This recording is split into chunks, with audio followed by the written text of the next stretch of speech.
Pemirsa, meski debit air terus bertambah merendam pemukiman warga di Desa Garut, Kecamatan Darul Imarah, Kabupaten Aceh Besar, namun sejumlah warga memilih tetap bertahan di rumah mereka masing-masing. Hal ini dilakukan warga akibat faktor keamanan jika mereka meninggalkan rumah. Sebagian warga yang tinggal di bantaran Krung Daroy, Desa Garut, Kecamatan Darul Imarah, Kabupaten Aceh Besar, masih enggan untuk mengungsi ke tempat yang lebih tinggi. Pasalnya mereka masih khawatir terhadap harta benda milik mereka jika ditinggalkan. Meski rumah dan dapur mereka sudah tergenang air, namun mereka memilih bertahan akibat faktor keamanan untuk menghindari aksi pencurian yang sengaja dimanfaatkan oleh pelaku kriminal.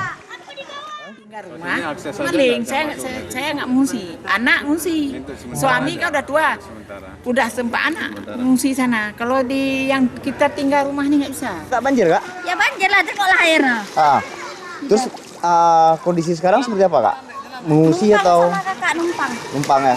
Oke. Nggak jadi ngungsi, kemarin belum dibuka itunya kan?